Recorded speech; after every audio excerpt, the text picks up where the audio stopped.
And with that in mind, I'm going to introduce you to Mr. Brian Pash. Please put your hands together for him and the panel.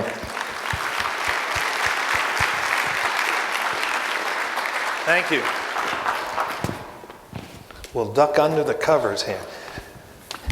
All right. We have a great panel for you today on a hot topic. We have some microphones to pass around. We're doing great. How was your morning sessions? Wow, that wasn't really good. How was your morning sessions? All right, gentlemen, have a seat. What we will do is we'll start with one microphone all the way on the right, my right with Jacques, and let's have each of the members of today's panel introduce themselves and the company they're with. So let's start down with Jacques. I'm Jacques Showalter, President of Dealer. Adam Barish, I'm a dealer from Route 23 Honda and Route 46 Chevrolet. Let's make sure that's on. There we go. I'm Darren Wade. I'm the dealer principal of Power Ford. I'm Hunter Swift with Dealer Socket. I'm Hugh Hathcock, owner of E-Lead 1. Sean Stapleton with Bin Solutions. Great. Thank you, everyone. So we have two dealers on today's panel. One to talk about the future of CRM. As I travel around the country, working with dealers on their digital strategy, I think the biggest profit leak is not whether someone's doing SEO, whether they're using AdWords, whether they're good at social media. It's how they're answering phone calls or not, and how they're responding to leads. It truly is the biggest profit leak, because when we listen to phone calls, when we look into the CRM systems, well, let me ask you a question. How was the last time you listened to the phone calls at your dealership? Did anybody have that little agita feeling, little acid reflux going on, listening to how the phone calls were done? One of the interesting developments in our industry is the CRM has been evolving and evolving, but I'm not sure if the dealers have been able to keep up. And today we'd like to talk about what are some of those challenges. Where is CRM going?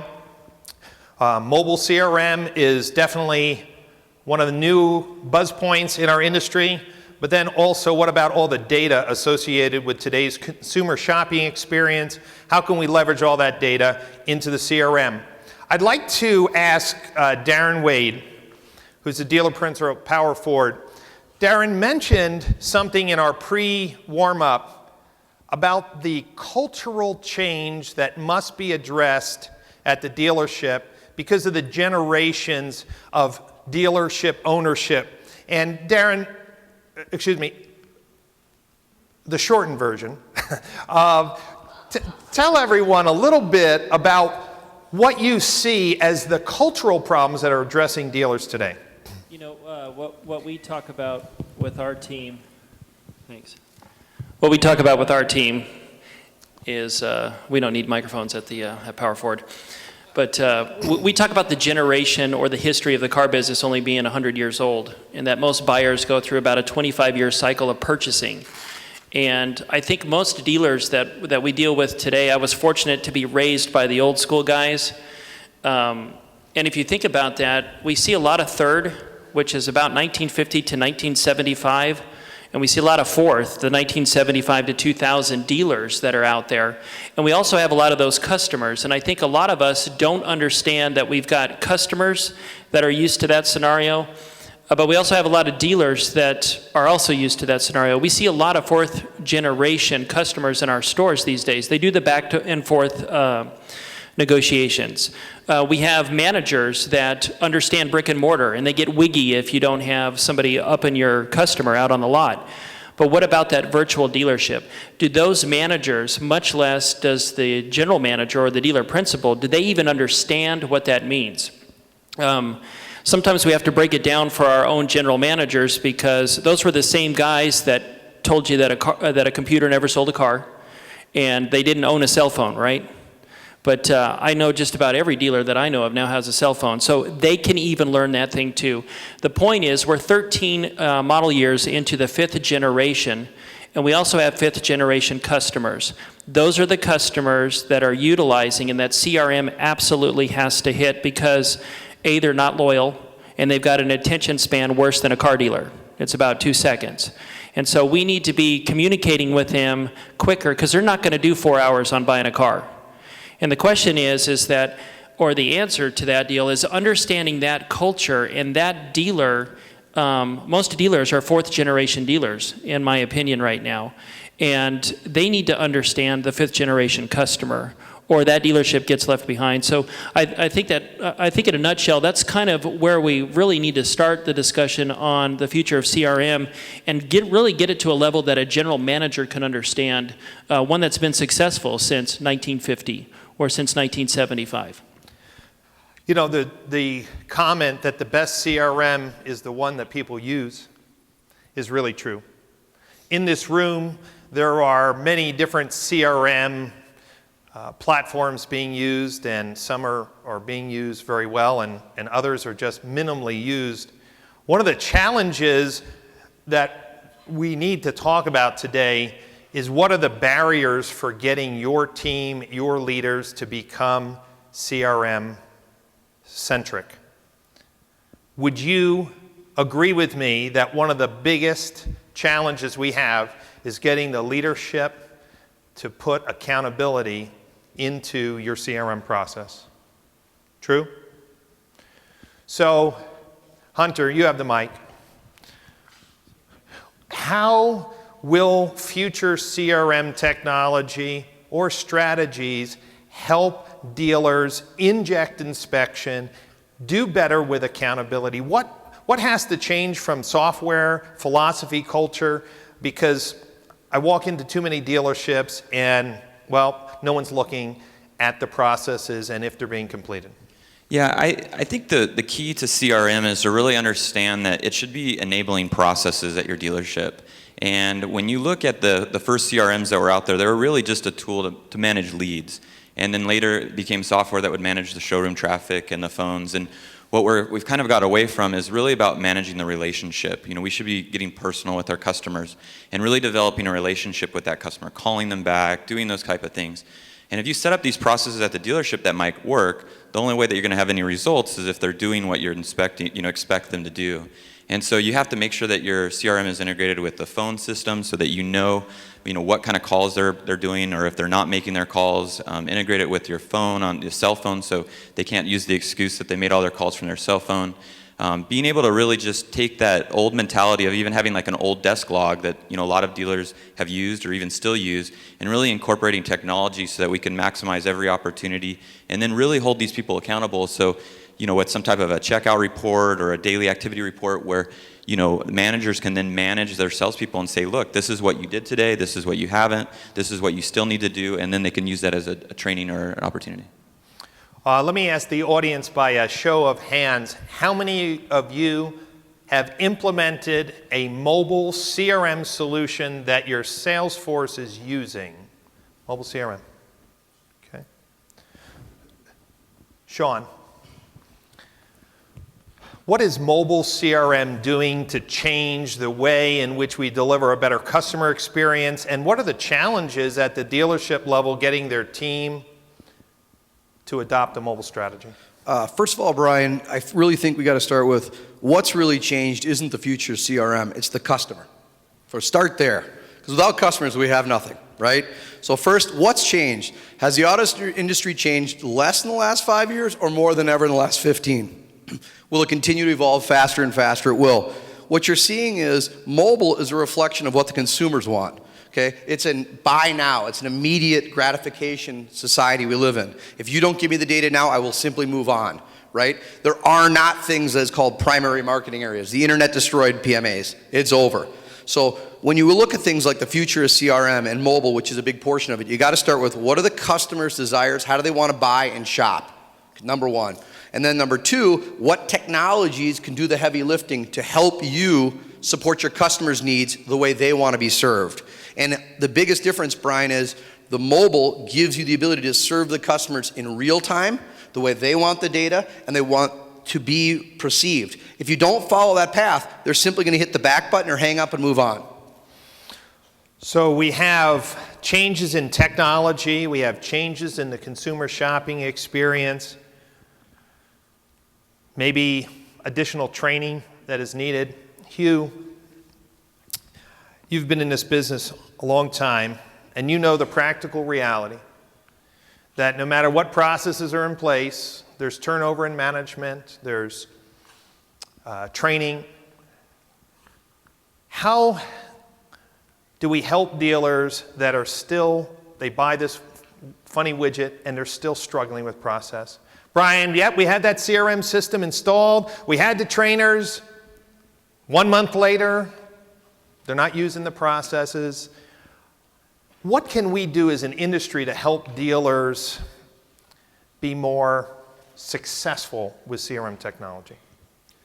That's a big problem that we see, and all of my partners or competitors or whatever you want to call them see in this business. We all go into dealerships with the best intentions. The dealer has the best intention when he buys it, and you have a great training week.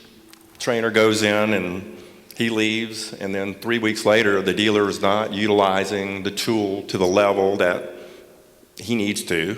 As a company, we believe in this business you've got to have great support, which means at our company we believe you have to have a multi-level of customer support, from a performance team in-house to an account manager in that store monthly.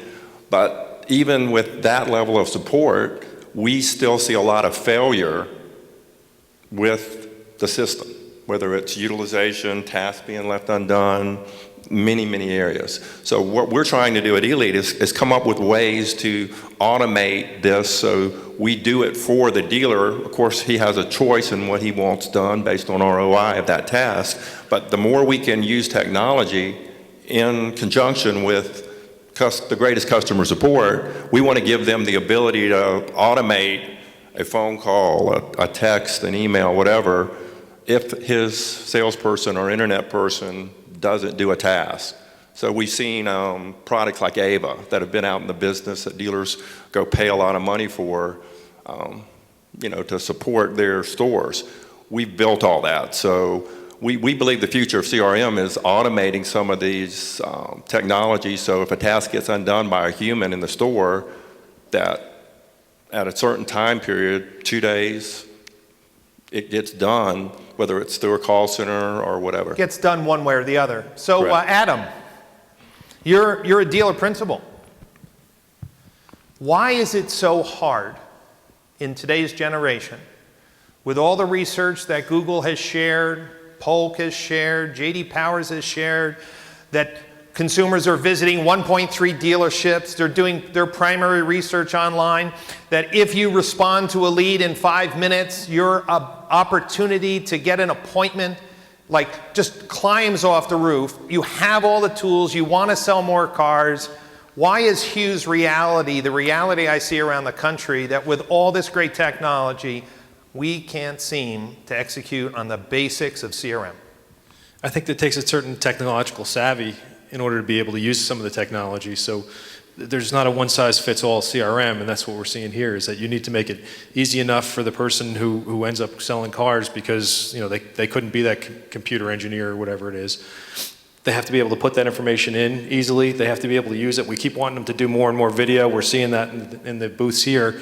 How do they get that video out to their customers? They have to have a CRM that they can click a button, go to their library, add that to their email, and send it out. It's just got to be something that's simplified or dumbed down, but still be very technologically savvy. We see a tremendous amount of email templates around the country. At some point, every dealer is sending out some type of email response, some type of communication to a customer.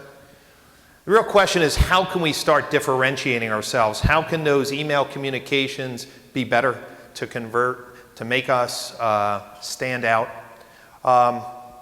Someone want to talk to the point of what things are coming in regards to CRM to help a dealer stand out in the zero moment of truth, to differentiate their CRM response, their communication from one of their local competitors. Anybody want to take that one? Look, at the end of the day, the dealers are a brand.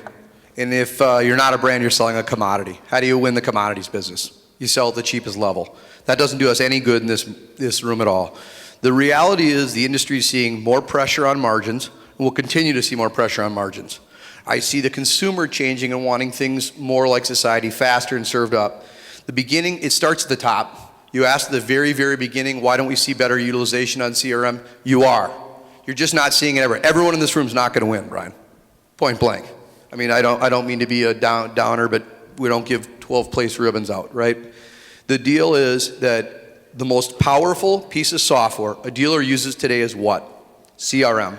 And the definition of what CRM has changed completely. CRM used to be just an ILM, just a responser, metrics, right? It is going to move to behavioral targeting. It's going to move to an artificial intelligence, if you will.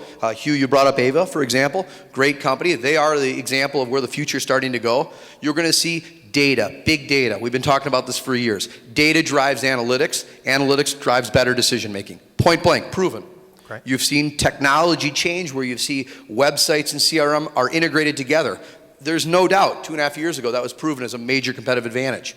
You're going to see these things continue to move forward. The core of what you're seeing is each and every one of us have to make the culture change that we're going to use these tools to our advantage. How do we get our employees to do it? You got to tell them what's in it for them. What's the advantage of using the tool? It's no longer from click to brick and mortar. It's from click to hip.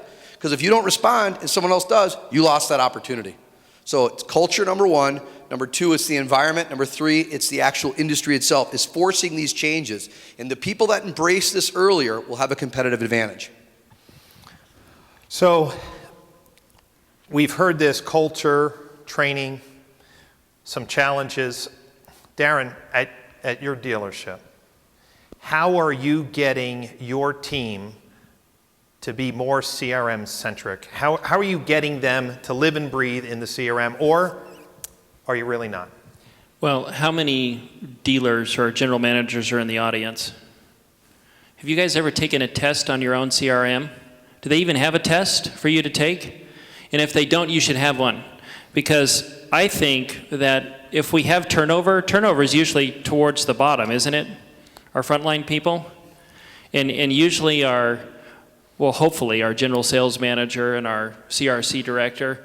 If you go back to your store and you ask them, what is our process for when an internet lead comes in, what do we do? If they can't do it from their head, your guy's not plugged in. If your GSM doesn't know what that is without having to go look at a manual or go look at a written down process, you might not even have that. So maybe first you ought to write it down and you ought to test them. The point is that I believe the reason why we have the hardest time with this is that the guy running the store or the guy that owns the store doesn't know how to do it himself. So they don't need to do it themselves because that's what you pay your people for. But you at least have to understand from start to finish how a CRM works. And from sitting in dealer 20 groups, I can guarantee you that most of that stuff at about 2 sentences goes over their head. The point is you need to become personally invested. There are technology tools out there, and I'm no different than every other manager that's out there. We've got multiple things going on at the same time, and it should be about relationship building in front of customers or sensitivity trainings with our managers, and I'm not in front of my computer all the time. I want that technology when somebody on my phone system misses a phone call and they don't set an appointment. There's technology that will go straight to my phone that will tell me who it was, who called, and which one of my agents missed it. And I don't have to be at my desk. I can be in the middle of a meeting and I can forward that phone call to the department head that's responsible for that. To me, that's an example of how you do that from the top down.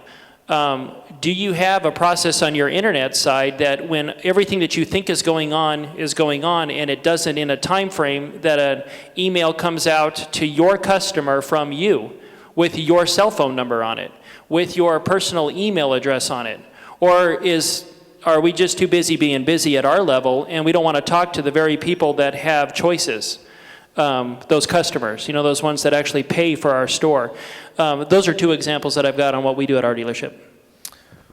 Jacques, tell me a little bit about your perspective working with dealers, obviously seeing technology change the face of CRM. What do you see is the biggest challenge ahead for dealers in the evolution of CRM? Where are you seeing that you need to adapt your model to get dealers to connect with your product?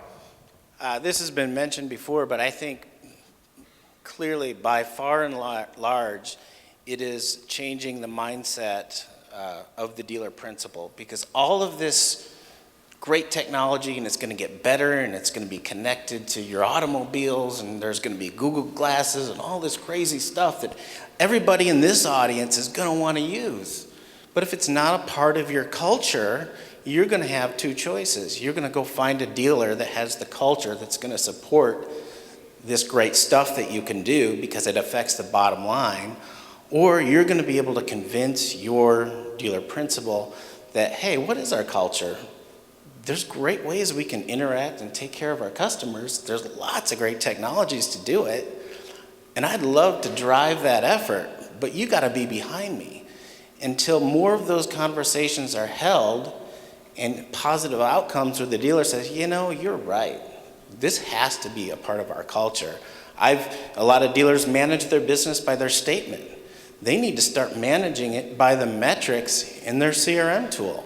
Once you see that shift at the top level of how they're managing their business, because they're entrepreneurs, they can get this eventually. And it's up to us to convince them.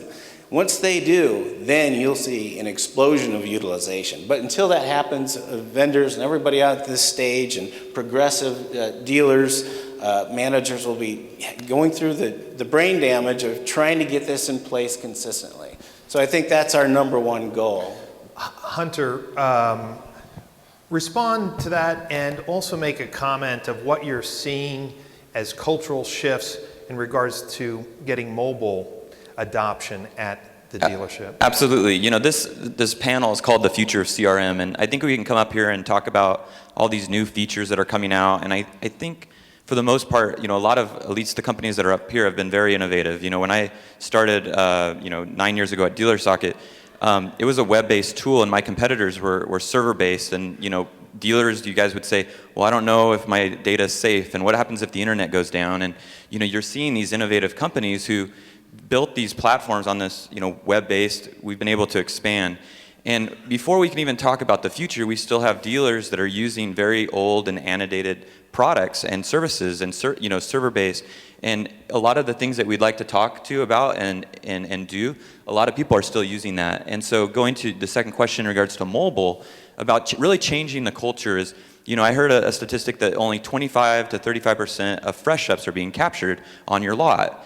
And you look and you see, well, why is that? And maybe they forgot their name, they get busy, or for whatever reason. But when you use a mobile CRM, it changes things. You have the ability to add that customer into your CRM right when you talk to them.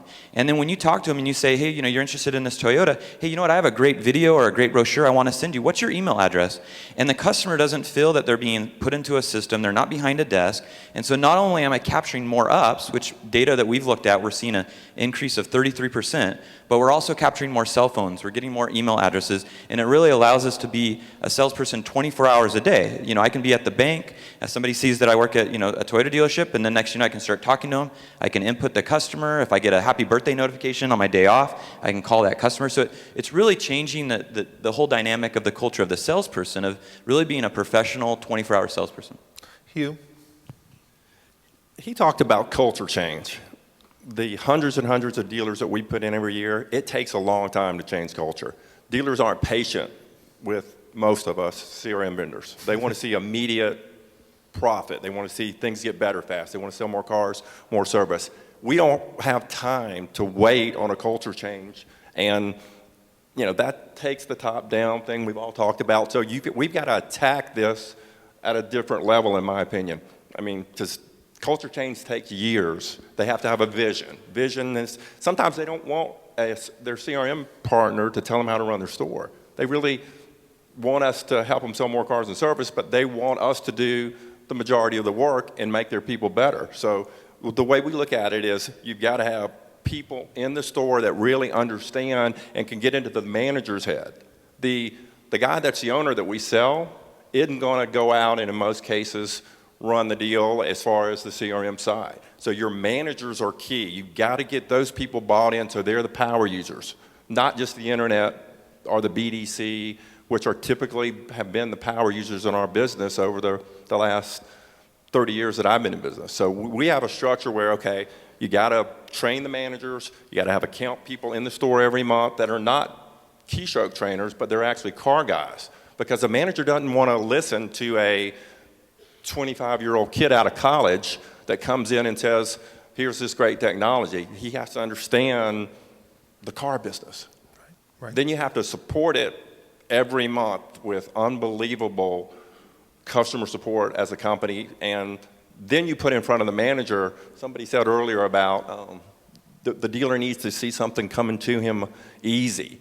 We have all types of metrics, but dealers want to see metrics that are positive metrics on improvement and selling more cars, and we automate all that, so he's able to see all that. Yeah, so what we see is, depending on where we are in the country, we have high utilization of CRM, low utilization. I think education, our industry needs to do a much better job of understanding why. I remember being in a room full of 45 salespeople, and I asked them what percentage of their ups do they capture email addresses for.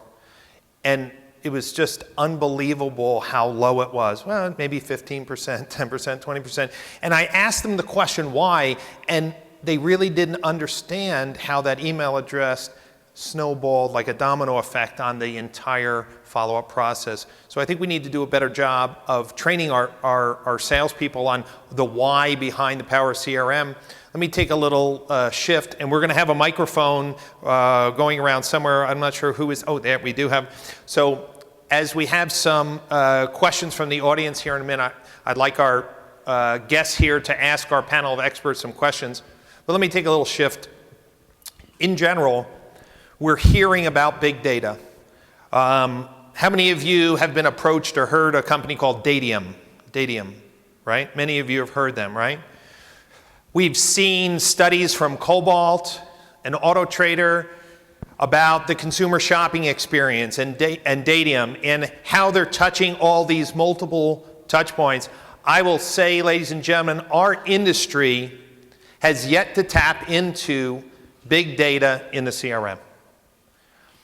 But if I was working in Internet Lead and I was able to get some signals or cues from what type of shopper this was, I believe I could be more effective in what response to send out. Now, I was at an executive meeting recently and there was some confusion about this, and I'd like to get some feedback from the audience. This group of executives felt that if you took big data and put this information in a CRM, the average salesperson would have no clue whatsoever on what to do if it said, well, they visited AutoTrader and they looked at this, and they visited, KBB and looked at this, and they were over here. They're like, absolutely not. But there was this thought that maybe some general signals or categories, put some in, this looks like this type of buyer. So for the people in the audience here, I do believe we're going to get to a point where the future of CRM will start to bring in some shopper behavior to customize response to consumers. And that is going to revolutionize our business. Because today, and Hugh and I were talking earlier, the practical reality is managers leave, people quit, and dealers can't leave their internet processes screwed up for 2 or 3 months while you figure out how to hire new people. There has to be backstops. And there needs to be alerts, like Darren was saying. But most of the alerts and automation that we do isn't as intelligent as I believe the future will be. As predictive and behavior models come out from this big data, I think we're going to really see another level of dealers who embrace technology to differentiate themselves in that zero moment of truth. So for people here in the audience, if you have a question on your vision for the future, if anybody wants to raise their hand, for anyone on the panel, a question on where the CRM is going, I want you to just be able to raise your hand. And we have a microphone coming around. Okay, we have someone raise their hand. Here she comes.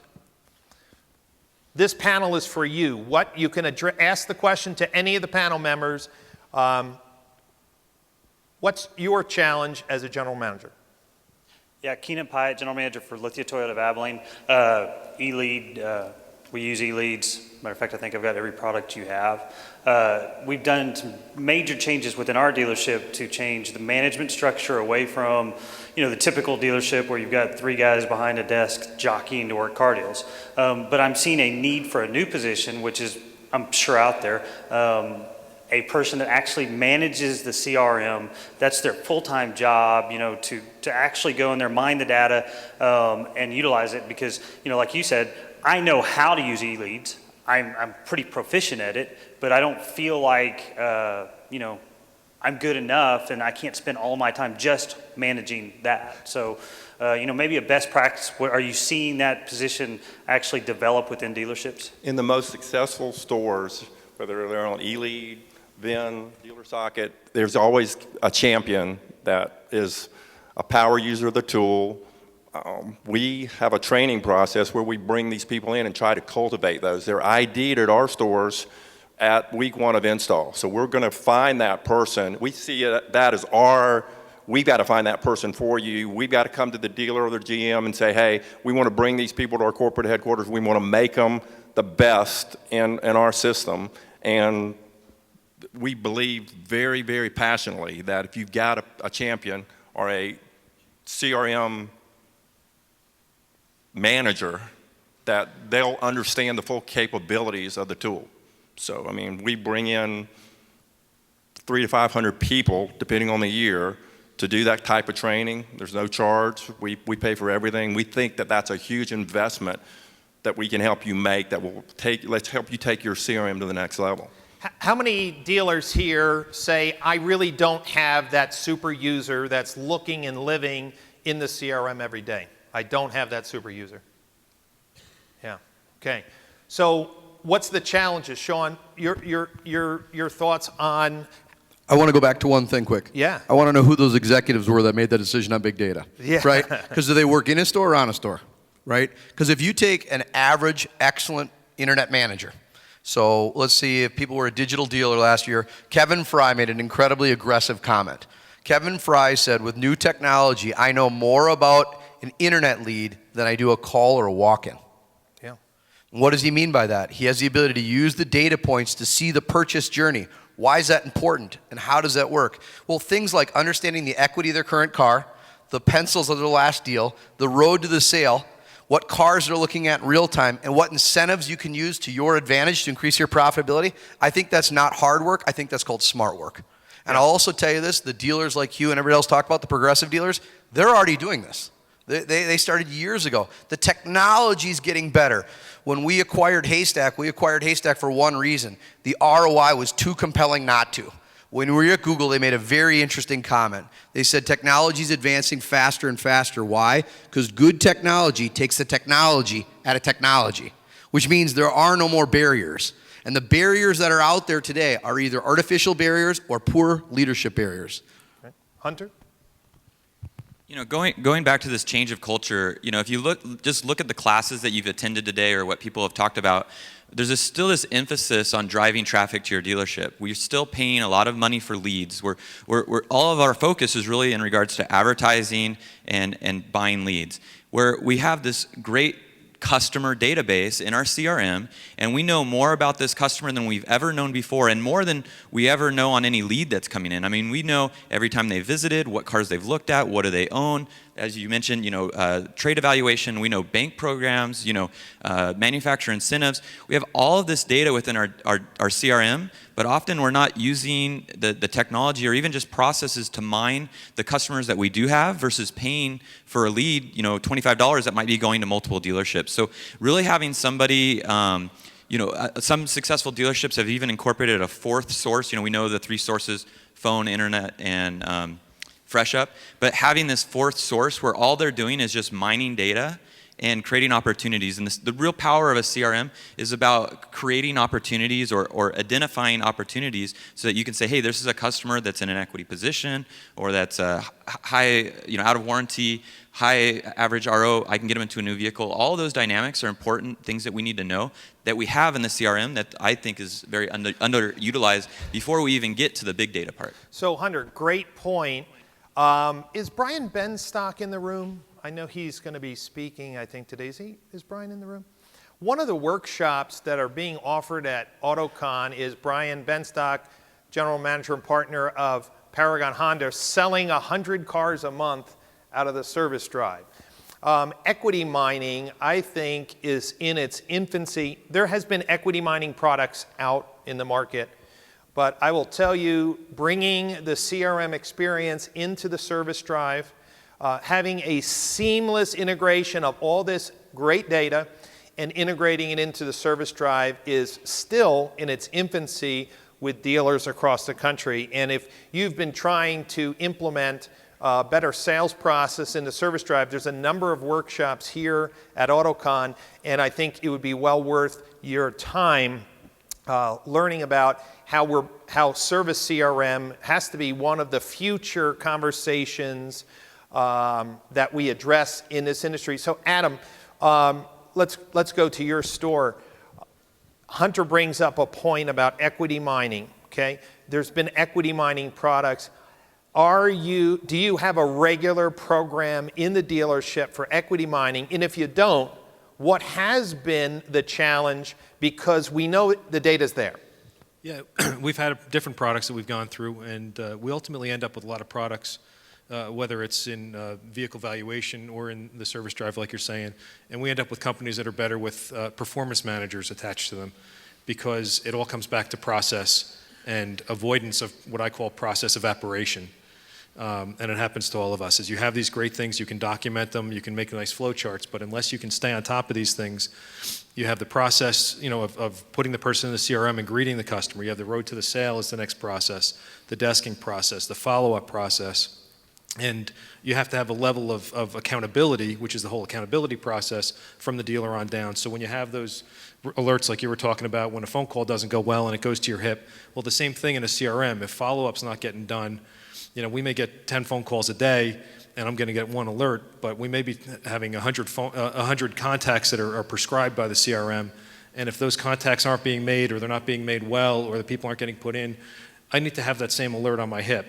And it's all a matter of process and accountability. So if I, as dealer, don't hold my general managers accountable, who don't hold their general sales manager or service manager, down to the team leaders, down to the salesman, there needs to be accountability, and it's all about continuing the processes and keeping them solid. One of the things that you may have known about, I wrote last year extensively, a little bit more this year, on the Google Cars program. How many people are familiar with the Google Cars program? Okay, if you're not familiar with the Google Cars program, buckle up. Our industry will be going through another major shift in how consumers are going to interact with our vehicles. One of the very interesting things about the Google Cars program that's unique compared to any other, say, lead provider, is Google will fire you. They will fire you. And they actually have fired dealers. And you know why they're firing dealers? Because dealers aren't responding to phone calls and leads. Google's going to evolve into a very interesting partner with car dealers. They are helping dealers with data hygiene as an unintended consequence. And they are helping dealers, principals, when their own staff fail. For example, Google's philosophy is if a consumer fills out information on a lead and Google sends the dealer the lead, Google doesn't know what you say to the person, meaning they're not monitoring emails. They just know whether or not you sent an email, whether or not you called. And Google will send the dealer principal or someone a little text message, and say, hey, Bob, no one's responding to this lead. And if you continue providing a disappointing customer experience, they will fire you. And you will be very sad, because they will be very, very important into your sales acquisition strategy. That's the future. So in some respect, they would be the first third-party lead provider to force dealers into better data hygiene and communication practices. And that in itself is part of the future of CRM, because in their program, there's a limited number of times you're going to contact somebody and a limited number of times that you can call them until engagement happens. And so dealers who have CRM systems that auto-fire 10 emails over 3 days with no consumer contact will lose the ability to contact that lead. So the future of CRM has never been forced by a third-party lead company, but Google will be making sure that as a partner in your sales process. Very interesting opportunity. Questions? Brian, one quick thing is Yes. that I think Microsoft did try that way back with CarPoint. What was that, 10 or 15 years ago? Which, of course, failed. I don't even know if they're still on there with that. What do you think is going to make Google different than Microsoft at that point? Google's Google. Why will the Google Cars program succeed? They have the prime real estate. So your vehicles will be showing under the paid search at the top. Graphical images on a search results page get more clicks than, say, a text ad. And the question is whether they will succeed or not if their system provides an outstanding customer experience. I can't predict how fast consumers will realize something, but consumers submit leads on third-party sites and never get contacted by the dealer. At some point, when does a consumer say, hey, this doesn't work?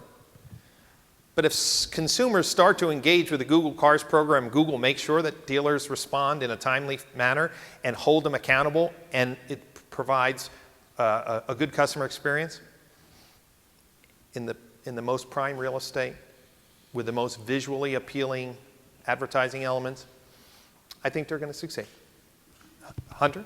You made an interesting comment about creating the ideal customer experience for our customers. CRM has an important role in that, about being able to respond to the customer and do all of these things. We want to make sure that, we're changing the culture even in regards to transparency at the dealership. How many times do we still have the negotiating at the desk and then the salesperson, goes to the manager and is, what's going on back there? And, we're seeing dealerships even change the desking and doing the desking right in front of them, allowing them to pick the payment versus, pushing them into a payment. Those are some cultural changes that in the end, the CRM is actually benefiting the consumer. And I think that's the true value of having dealerships really embrace this, because it will improve CSI, it will improve the time of sale, you hold more gross, things like that I think are crucial. So from the audience, again, if you have questions from the panel regarding the future of CRM, look, we have a hand over here. We need a microphone. Come on. Oh, go over here. Go over here. Thank you. Paul Schnell, Wilsonville Toyota and Landford Group up in Portland. This is for the dealer members on the panel, particularly Adam, when you mentioned about the savvy of our salespeople. I mean, the bulk of the data that's getting entered into our CRM is by our salespeople. So we know we got to have the right salespeople. What questions? How are we going to find those right people that we find them during a hiring process and not find out after the fact that every lead they put in the system is from the same source, and they don't mind misspelling names and double entering people and things like that. What kind of things can we do during the hiring process to weed those people out? You can certainly ask what their background is with computers, and if they can use Microsoft Word, if they can use Excel. I would have a better chance of being able to use a CRM. That's a great question, though, and you just triggered something for me, is maybe even to set up a test. You were talking about a test for how to use things. If we give them some basic instructions on how to put a customer in, we could test them before we even hire them. I know a lot of you guys have in your systems the driver's license scanners, is forcing people to use, put the thing here, hit the button, and get the data in. But, beyond that, it's the automation. If, I talked before, and I'll say it again briefly in the warm-up, is what about if when our salespeople are set up in the CRM, if they can be set up as a novice, as a moderate user, or as a power user, and the system would respond intelligently and either take over and start sending regular contacts to customers, or for the novice, and then for the advanced, leaves them more in control of sending specific videos that might be in the video library on how to use the different vehicles, VIN specific and whatnot. Great. There was another question over here. Over here. Microphone over here. Coming up from behind.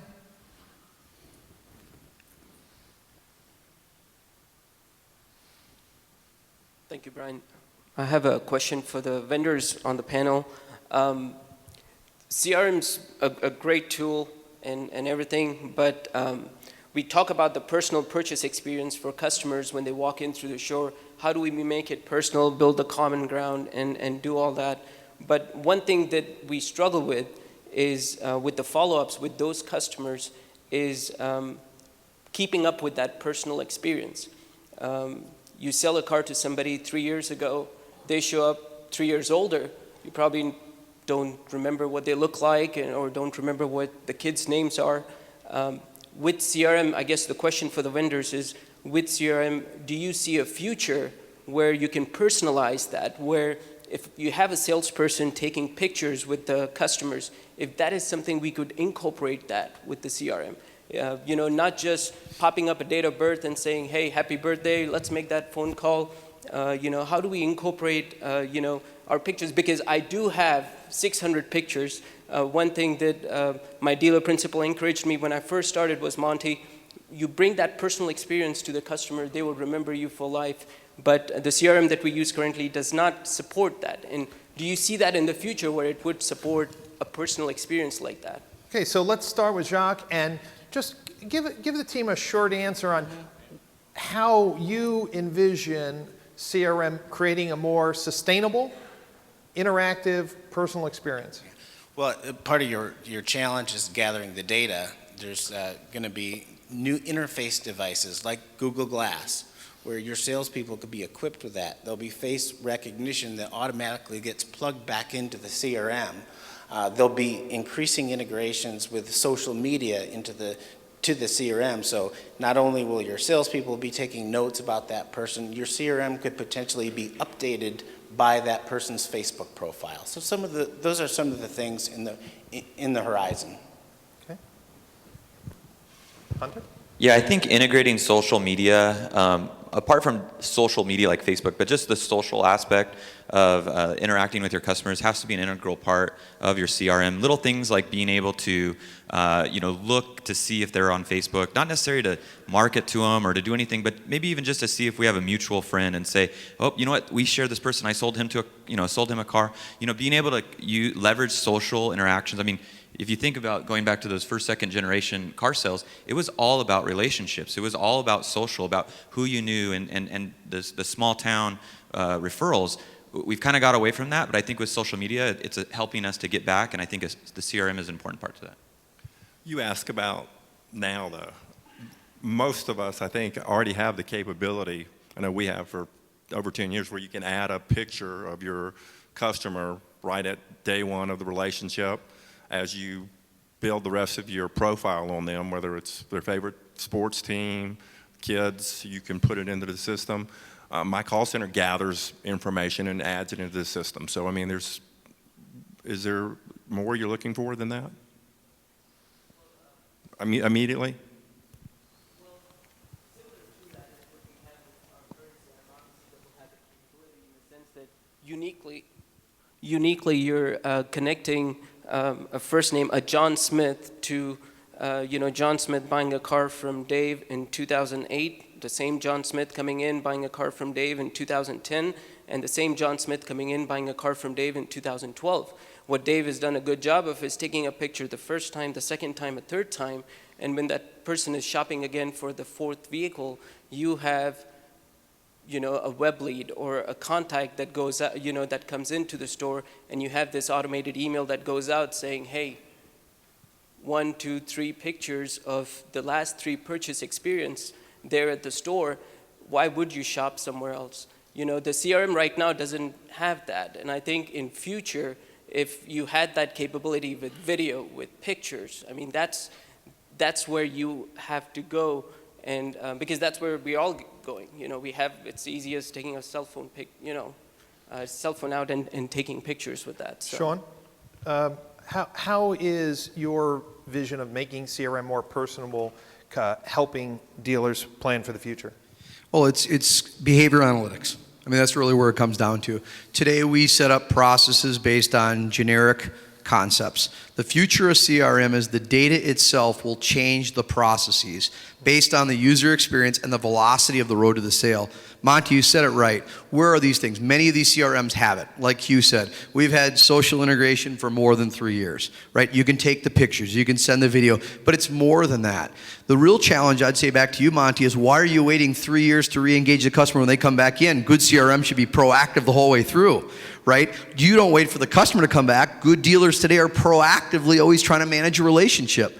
You can't always expect the relationship to go your way. But if you truly do what's in benefit of the customer, and you make it easy for the customer, right? And we capture these pictures and things like that, the whole process will become better. But it's really about the relationship. And how do I develop a relationship? How do you sell me versus sell Hugh? It's knowing the differences between us. It's knowing the data points, the interactions, what gets him excited, what gets us excited, and being able to leverage that. And ultimately, the tools that you're seeing now, and they're already doing this today, okay? The behavioral analytics will take the data points and start to change the processes and follow-ups predicated on that person, not that group of people. It will become a one-to-one relationship. I hate to say this to any mass marketers in the room, but mass marketing's been dead for years. They're the only ones that haven't told you that.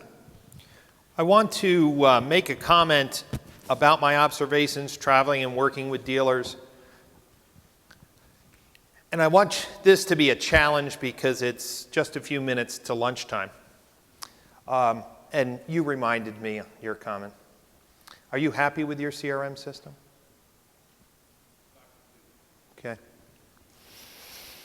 I bet if you did the math, the limitations of your CRM through maybe outdated technology, you mentioned server technology,